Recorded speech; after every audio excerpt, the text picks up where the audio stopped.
Now, the first block is what we call building bridges, China and Europe. We will have several sessions and several formats in this block today. First one, Professor Arlt will make a short presentation on the state of the travel industry in China. We will have what we call a fireplace talk, where Chinese living and working in Europe and Europeans, Americans living in China will tell about their experiences. What can we learn from their experience?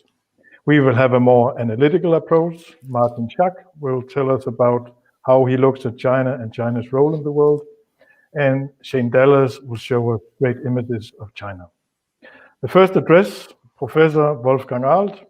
You do not have to deal much with China outbound tourism before you bump into the name Professor Wolfgang Arlt.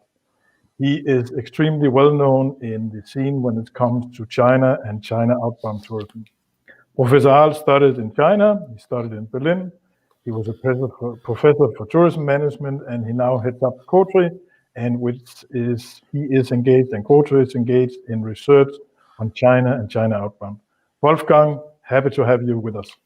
Thank you very much. Welcome, everybody. I'm very happy to be the first speaker after, of course, the introductions and the interesting words from Taleb Rifai we heard already. And so I've been made the China Summit Ambassador. I'm very proud about that. And let's start with a brief intro into the China travel industry, looking on a more general level. Later on, we will talk in a panel more specifically also from our view on the outbound tourism specifically, but now we talk about the whole industry. So let me start the presentation. I hope you can all see it. So very briefly, as Jan just said, many of you hopefully know us already. So COTRI is a 16-year history institution working with the research, as Jan said, but of course also mostly with consulting work and helping organizations and companies getting good business with the Chinese market and making Chinese visitors happy. So just briefly, so one of the main products we have together with the Hong Kong Polytechnic University is a online training, and also we published recently a new book you can see on this page. About myself, I've been traveling in China and working with China and tourism since 4 decades, long time. I used to be a tour operator myself. I used to be for almost 20 years a professor for international tourism management, and you can see on this list also I have a lot of other hats I'm wearing, but for us today, of course, most important is my long-term engagement with the Chinese market. So one quick look at history. You can see on the right-hand side, this is the first line of the first chapter of the main book, which is attributed to Confucius, the Analects, which is saying, to study and at times put it into practice, is this not a pleasure? To have friends come from afar, is it not a joy? So tourism, traveling has always been something positive in China, but as you can see here already, it is something of receiving friends, meeting people, and it's not so much in traveling, outbound traveling to other places, rather to welcome visitors coming. So traveling in China is a positive thing. It is connected to learning, to understanding the nature and the position of oneself within the nature, but all this travel always took place within China. So there's no Marco Polo, there's no Ibn Battuta, as we have for the Christian and the Muslim world. So with a few exceptions, all tourism in China was inbound. So outbound travel developed only in the last 35 years and in a big way just in the last 20 years. So you can see it was only 1983 that the first tiny starts of tourism were possible, and only actually since 1997, the Chinese government officially acknowledged that there are people who want to spend their own money just for leisure trips to other countries. But from this 1997, within 15 years, China became the biggest international tourism source market worldwide. And in 2019, it was the biggest international tourism source market, even if you take out trips to Hong Kong, Macau, and Taiwan. And it became easier and easier for the Chinese to travel in terms of visa. And also tourism became acknowledged as very important in China with, for instance, the institution of the Ministry of Culture and Tourism. So before, tourism was only on the administration level, but since 2018, it is a ministry, even so at the moment there's no vice minister for tourism because the former CNTA boss, Mr. Li Jinsao, has been removed from his post some months ago. So, and why is tourism seen as so important? Of course, it is important in terms of the economy, but it's also important in terms of politics. And so when the ministry was established, it was officially said in the National People's Congress, the move is aimed at coordinating the development of culture and tourism industries and enhancing the country's soft power and cultural influence and promoting cultural exchanges internationally. So this can also be seen that there are two new organizations were started, the World Tourism Cities Federation, of which I have the pleasure to be a member of the expert committee, and the World Tourism Alliance, of which COTRI is, of course, also a member. So how was the situation last year before the virus struck? So we can see domestically in China, there were 6 billion domestic trips, 6 billion. 3/4 done by urban residents, 1/4 done by rural residents. And compared to this, you can see on the right-hand side, the pie, the number of inbound and outbound, of course, are much, much smaller. So there were about 145 million trips of visitors into China. Out of these, 3/4 from Asia, 13% from Europe, 8% from America. And outbound, we had, according to our COTRI numbers, 170 million trips. And as I said, more than half of these were going beyond what we call Greater China, so Hong Kong, Macau, Taiwan. The total tourism revenue was stated by the Chinese sources as 950 billion, so almost $1 trillion US dollar. And you can see that the revenue grew stronger than tourism grew in 2019. So people have not been only traveling more, they also spent more money per trip. And that means that the total contribution to the GDP, all counted, is 11 trillion renminbi, which is about $2 trillion. And this represents no less than 11% of total GDP. And it also presents about 10% of total employment. So tourism is what in China is called a pillar industry, one of the main industries in the country.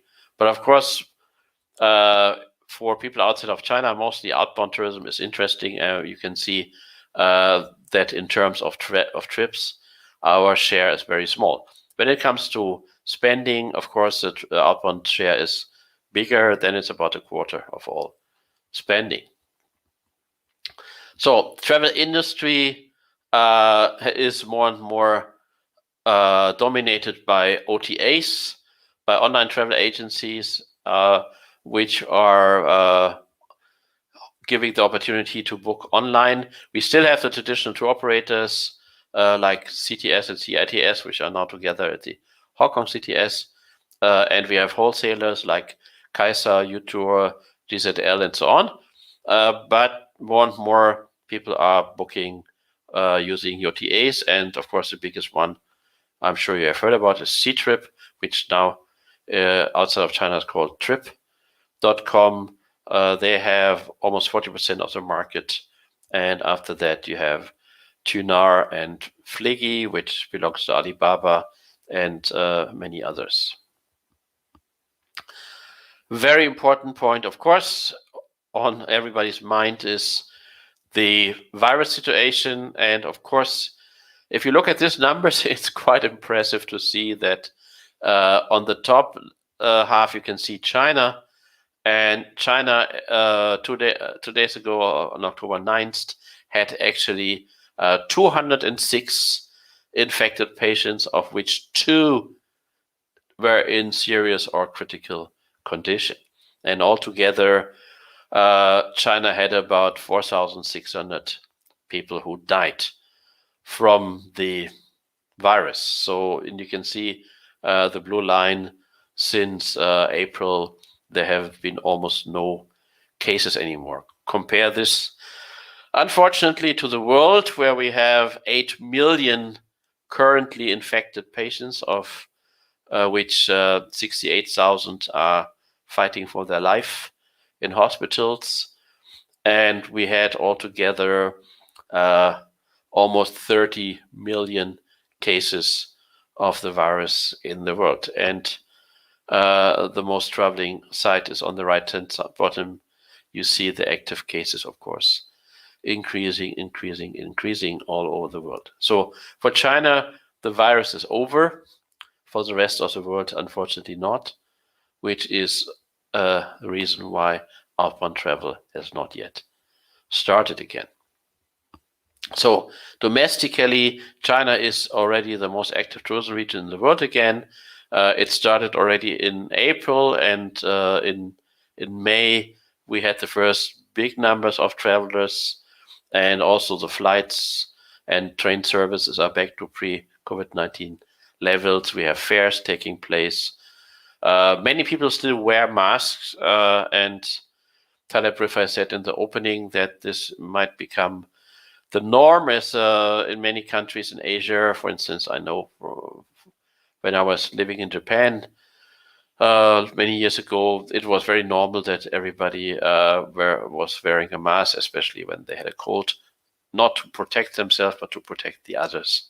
So that still many people are wearing masks, but it's not obligatory anymore. And here you can see these are recent pictures from last week, when we had the Golden Week. And you can see also on the pictures that there's no need for social distancing, and many people are there without masks. So we had 637 million domestic trips. That's about 8% of mankind traveling, or about almost half of the Chinese. That's still only 80% of last year, but what we can see that domestic flights actually grew by 10% compared to last year's October Golden Week. And one of the reasons is that many Chinese have been traveling to Yunnan or Sichuan or Guangxi, to places which are exotic, where you have minorities living, so that this is a kind of ersatz international traveling. The only place Chinese could travel last week outside of China was basically Macau, because if you go to Macau, you don't have to go to quarantine when you return. So Macau saw about 150,000 trips, which is still 80% less than they had last year. But so almost no other country had more than a few dozen or a few hundred exceptional cases where Chinese were allowed to travel outbound, and were allowed into the countries. So, and for inbound tourism, there is no inbound tourism. China is afraid of importing the virus, and therefore only since a few weeks, foreigners with resident status are now allowed to enter China. So if you have a job in China, or a family in China, or you study in China, since last month, you can enter the country now. But of course, having to go into quarantine first. So looking into the nearer future, you can see in the graph that Asia Pacific region and Europe are the main destinations. The Chinese are saying we will go there once it is possible again. But within Asia Pacific and Europe, most surveys show that they rather want to go to less crowded and to new places, which is good news for many destinations who have not seen so many tourists from China until now. And so there are some surveys saying that about 1 out of 5 Chinese outbound travelers say, I will start to travel immediately if it's possible again. Another 40% are saying, yeah, within the year 2021, I will travel, and 40% are not so sure yet. So we can see that once the situation gets better, so we can expect a new wave of Chinese outbound tourists. We have a few Chinese people traveling within Europe, because if you're already in Schengen lands, you can go like from France to Germany or from Italy to Spain. So that's why we have 6,000, 8,000 travelers, for instance, coming to Germany from China, but these are people who are already in Europe. So for the restart, obviously, there are 3 prerequisites. One is visa, one is connectivity, and one is the trust in safety and sanitation. So looking towards the decade, so we can clearly see that if there's no black swan event, that the number of people who are affluent enough to spend money on leisure, who have a passport, will increase, and also, of course, domestic trips will further grow. Trends we see is self-drive travel, including traveling with RVs, and trips with special topics, for instance, health or education for the older and the younger people will see the biggest growth. That is our COTRI forecast. And we see, interestingly, that we have the first cohorts of what we call young seniors, so people who are semi-retired or retired, but have money and time. They will enter the markets also for outbound. These people didn't exist before. Inbound will probably continue to stagnate or even decrease because China still has problems with its image as a destination, and also until now, the travel market, the marketing which has been done has not been really perfect.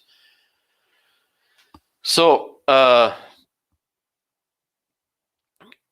the crucial question for the restart in the coming months is, of course, for the Chinese government to balance between using outbound tourism, as we have seen, as a soft power tool, and keeping, on the other hand, the travel restrictions. So maybe until the end of the year, because, of course, the government doesn't want to have any imported outbreaks of COVID-19. However, freedom of travel has been a cornerstone of the Chinese government in granting certain levels of freedom to its population, especially to the more affluent parts of the population, so like shopping or having a private car or being able to play with the stock market or choosing what you want to study.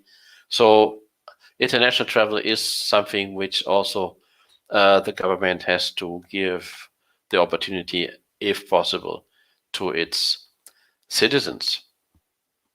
So, well, as we all see in the last couple of weeks, in many destinations, the virus has become stronger. So there had been plans for Bali and Phuket to open already last week for the Golden Week travelers. But what we can see now is that Thailand has announced that from the end of October, so in 2 weeks, Phuket will be reopened to mainland Chinese visitors with specific health bubble, so with specific arrangements. But so we can say that at least by the end of this month, there will be the first Chinese leisure tourists going to the main outbound market beyond Hong Kong, Macau, which is Thailand, of course. And so we see a restart of the outbound tourism, but it seems that for the world, depending on the speed we get a vaccine and so on, it will be rather the Chinese New Year festival in February next year for the restart of tourism. So certainly COVID-19 has changed the way the Chinese will travel internationally in the new decade. There is the question to develop trust, to develop a bigger degree of embeddedness, of feeling part of it, and of product adaptation to achieve greater satisfaction.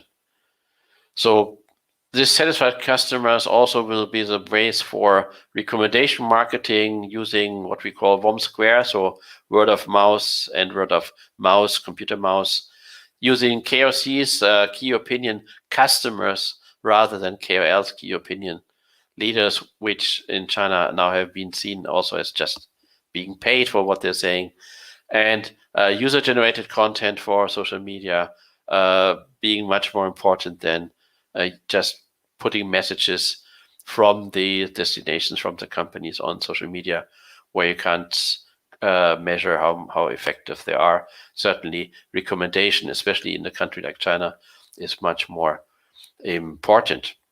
So we don't have to go back to 2019. We should not go back to 2019. Remember what we now see as the good old times. We had over tourism discussions.